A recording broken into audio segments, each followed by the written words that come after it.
जेके media देखने वाले सभी दर्शकों का एक बार फिर से बहुत बहुत स्वागत है। तो मैं इस समय मौजूद हूं उत्तराखंड के माना गांव में, और ये भारत का पहला और आखिरी गांव है जो कि चाइना भारत बॉर्डर पर स्थित है।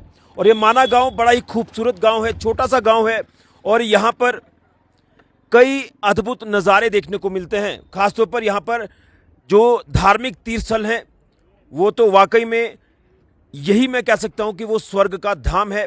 और यहीं से कहते हैं कि माना गांव से होते हुए पांडव जो है वो गुजरे थे, स्वर्ग की सीढ़ी यहां से चढ़कर आगे स्वर्ग धाम की ओर गए थे। लेकिन उसके बाद मैं आपको बताऊं तो ये माना गांव की पहली यानी भारत की पहली चाय की दुकान है।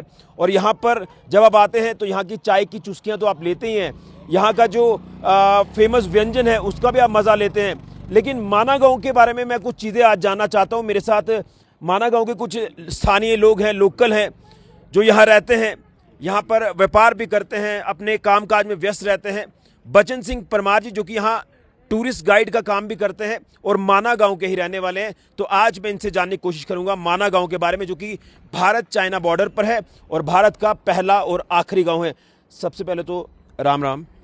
आप माना गांव के रहने वाले हैं, ये भारत का पहला गांव है और आखिरी गांव है, तो क्या आप अपने गांव के बारे में बताना चाहते हैं? कौन कौन से यहाँ पर जो तीर्थ स्थल हैं उनके बारे में कहेंगे? और कहते हैं कि यहीं से पांडव जब वो स्वर्ग की ओर गए थे, क्या कहेंगे? हाँ, यहीं से गए थे पांच भाई पांडव। पहले तो यहाँ पे जो है कि फर्स्ट जो है गणेश कुपा है, फिर व्यास कुपा है। बोलते हैं कि भागवत महाभारत होने से पहले जो है यहाँ पे लिखा गया था। उस टाइम पे बोलते हैं कि व्यास मुनि जो विष्णु का रूप है और गणपति महाराज उनका राइटर है। तो व्यास मुनि बोलता था वहाँ पे कम से कम उनका दूरी है 500 मीटर में, लेकिन मुंह से नहीं, दिमाग से, क्योंकि वो तो विष्णु का रूप है। व्यास ही विष्णु रूप है ना, व्यास भगवान विष्णु का रूप है। तो व्यास मुनि वहाँ से बोलता था, व्यास गुफा से, और गणपति महाराज बोलता था, नीचे राइट लिखता था। उस टाइम पे कोई कागज बना नहीं था, भोजपत्र की पंडों पे लिखते थे मोर पंखी कलम से।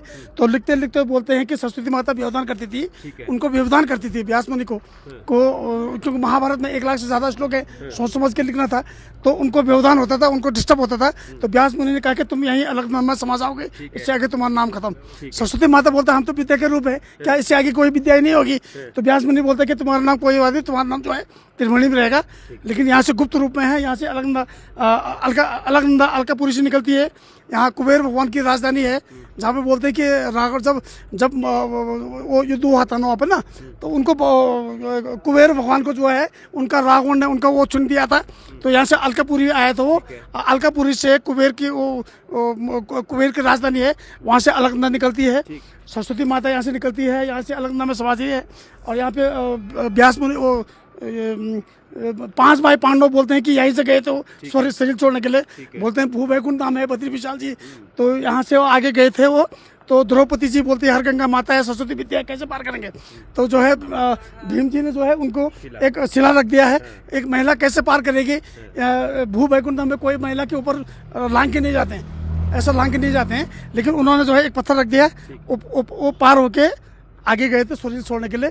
लेकिन यहाँ पे ये 3-4 चीज़ है, व्यास कुपा है, गणेश कुपा है, सरस्वती भीमपुर केशु प्रयाग, इसलिए फेमस है माना गाँव ये देखने का। अच्छा, आपका जो दिन भर का जो लाइफस्टाइल है यहाँ का, जो आप किस तरह से अपना जीवन व्यतीत करते हैं, कैसे आप अपने आप को बिजी रखते हैं यहाँ पर? यहाँ तो कुछ गाइड भी करते हैं, कुछ यहाँ खेती बाड़ी भी है। अब आलू बोते हैं, मटर बोते हैं, नॉन केमिकल, मतलब अपना प्रोडक्ट अपना जो यहाँ का है ना। लेकिन यहाँ 1962 से पहले हमारे दादा लोग व्यापार करते थे चाइना की तिब्बत के साथ। लेकिन जब से चाइना ने कब्जा कर रखा 62 के बाद जो है वो बंद है, तो तब से हम यहाँ पे जो है अपना बिजनेस करते हैं, वो करते हैं। पहले यहाँ कॉलेज भी नहीं था, पढ़ते भी नहीं थे, लेकिन अब इस गाँव में जो है IAS ऑफिसर है। आजकल हमारा हाई स्कूल में जो है 3 लड़कियां टॉप आ रखे हैं, बिल्कुल बिना ट्यूशन के। हाँ। तो अब बहुत वो है, क्योंकि सरस्वती का वास यही है, व्यास मुनि यही रहता है, जो व्यास मुनि विष्णु का रूप है।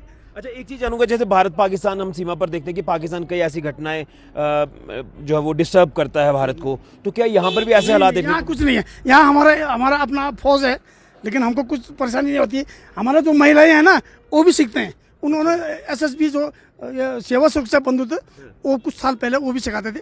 लेकिन यहाँ के महिला भी बहुत तगड़ा है। अच्छा। वो तो जाएंगे वो भी उड़ा देते हो। अगर चाइना कोई ऐसा पंगा करेगा तो बिल्कुल हम थमाले लेके जाएंगे। बोल रहे आप पूछो ना कहीं महिला को, वो कह रहे हम छोड़ेंगे नहीं, क्योंकि बहुत हिम्मत वाले है ना। वो कभी कहाँ भागे, कभी कहाँ बढ़े, बहुत हिम्मत वाले रहते हैं, बहुत। हम जम्मू कश्मीर से हैं, ये चैनल के जो लोग हैं वो जम्मू कश्मीर के लोग ज़्यादा देखते हैं इस चैनल को, तो मैं यहाँ से भी आपका जम्मू कश्मीर के लोगों के लिए मैसेज लूँगा।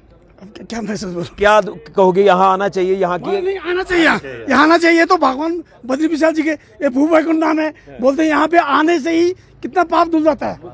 ये तो मोक्ष धाम है ना, ये जो है हिंदुस्तान में कहीं नहीं है, पूरा वर्ल्ड में, लेकिन भगवान बद्री विशाल में जो है ब्रह्मा जी भी है, विष्णु भी है, वो भू वैकुंठ धाम के नाम से जाना था। चलिए, आना चाहिए। बहुत बहुत धन्यवाद। ठीक है सर। तो ये बचन सिंह परमार जी हैं, उसके साथ इनके जो तमाम लोकल साथी हैं, माना गांव के रहने वाले हैं, जो कि भारत का पहला और आखिरी गांव है, चाइना भारत बॉर्डर पर है, और यहाँ पर हालात बिल्कुल ठीक हैं। यहाँ पर भारतीय सेना के साथ साथ आईटीबीपी भी है, और पूरी नज़र जो वो चाइना की हर एक हरकत पर रखी जाती है। अगर चाइना कोई ऐसी नापाक हरकत करता है तो यहाँ से हमारी सेना आईटीबीपी जवाब तो देती है, लेकिन बड़ा अच्छा इन्होंने ये कहा कि हमारे स्थानीय लोग भी सेना का पूरा साथ देते हैं, आईटीबीपी का साथ देते हैं, और महिलाएं भी यहाँ की जो है वो काफ़ी एक्टिव हैं। वो कहते हैं कि अगर चाइना कोई भी ऐसी नापाक हरकत करेगा तो यहाँ से वो महिलाएं भारत की जो हैं, यहाँ माना गांव की रहने वाली, वो भी चाइना को जवाब देंगी। तो ये है एकजुटता, ये है हमारा साथ साथ में सनातन का एक अच्छा नज़ारा, जो यहाँ पर वैकुंठ धाम आप कह सकते हैं, और उसी के साथ साथ